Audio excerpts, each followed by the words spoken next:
Another gorgeous day in Southern. Hi everybody, I'm back. I'm glad to be back. I've been working on a large painting and filming it. I don't have it ready to show, but it will be my next video. Today I want to talk about a landscape. It's another 8x10 and it is of my home area where I just left. As most of you know, I just moved to Southern California from beautiful Napa Valley, and I was ready to move. I'm very happy here. But I was going through some photographs, and there's just something spectacular about seeing, I know it's still cultivated because it's vineyards, but it's wide open land and the sun is shining and the plants are blooming, and it's very beautiful. Those of you who have visited the Napa Valley in the spring and summer know what I'm talking about. Anyway, so I came across a picture that I painted before. It's a water tower, and one of the things that is remarkable about it is that the sun is shining and illuminating a side of the water tower. And I'll put a picture up here so you can see the scene that I took. I was driving north, I believe it's north, on Highway 29, and I just saw that beautiful water tower, and I pulled over, and it's hard to pull over because there's so many tourists on that highway. But I pulled over and I took a couple of shots of it, and I've enjoyed painting it over the years. Sometimes I paint it exactly the way it looks. Sometimes I try to paint it with a little more sunshine. And sometimes I change the palette, which is what I did on this one.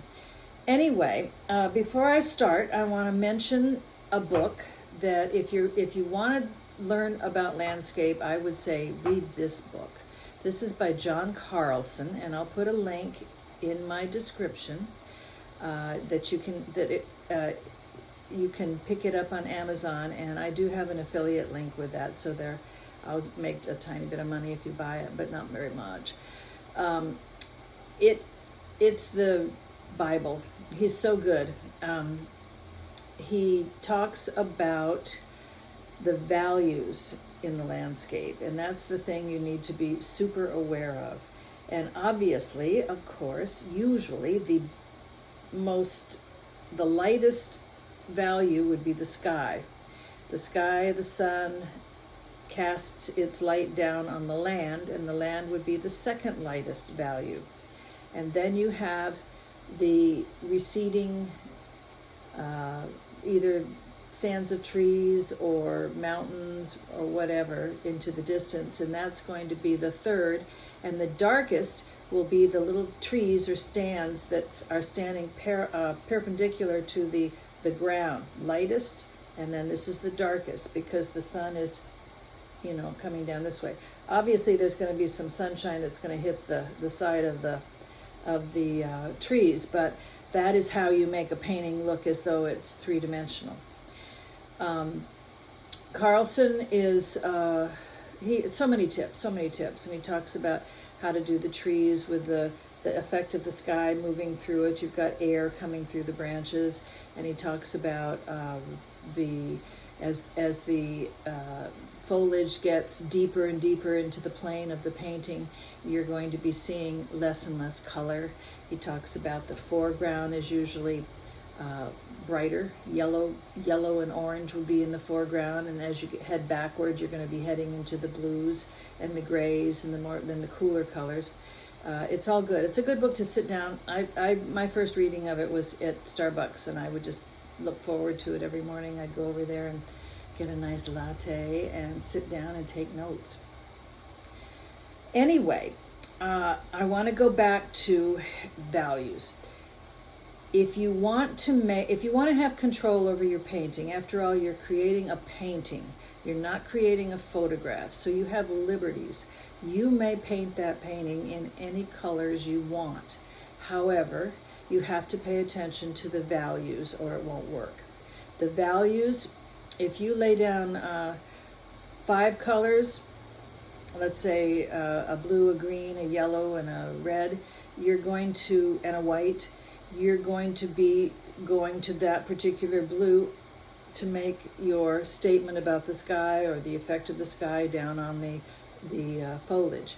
So whatever colors you have on your palette, if it's calling for a dark color, you have to go to the dark color. You can't go to the light color and say, well, it's a dark yellow. You still have to be making it a dark yellow. Anyway, I have done this painting in some of my a favorite palette of mine, and if you compare it to the color wheel, you'll see that they're opposite each other on the color wheel, and they form a square. So I'm using Prussian blue, and the opposite of that will take you up to an orange yellow, and then and so I'm using an Indian yellow and a cadmium yellow medium, which tends toward an orange, and then you're going to be, and then I'm using sap green, and the opposite of that would be alizarin crimson for the red. So that's a dark red. That's not a light red. So I can make that lighter by mixing it with the yellow. Referred to, and I also have a link for some of my favorite color wheels. Color wheels, I like them to be everywhere. I like them to be in my studio, in my hallway, in my house, everywhere, because I'm always thinking about color. And there are lots and lots of different interpretations of them. Perhaps dealing with the CMYK, some are, which is what you use for printing things. Some are dealing with just new philosophies on color, but they usually all make sense.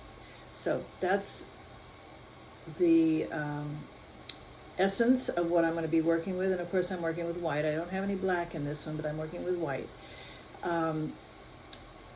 I fast forwarded the video of the painting so you can see it go from beginning to end, and I toned the canvas this time with yellow because I wanted it to be sunny, and you'll see me do that. Okay, let's get started.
that little painting is now for sale at my website on a special page that you can't access by going through the web page. I have to give it to you in the description box below.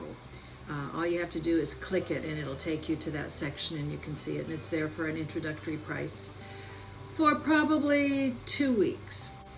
My next video I'm excited about. I have to finish the painting first and film that. I filmed probably 4 sessions working on it, and you're going to see the whole progression of a large 30 by 40 painting.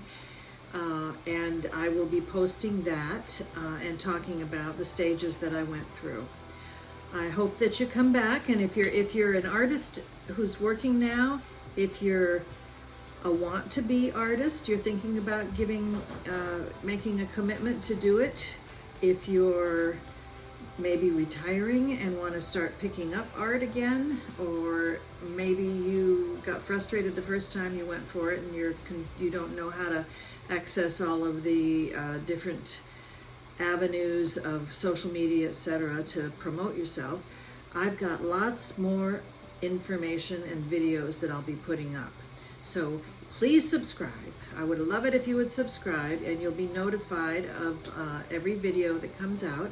Another way you can reach me if you want to get a heads up before I post the videos as to the paintings that are being presented and are possibly for sale on the website, you can join my newsletter at www.sallyrosenbaumfineart.com.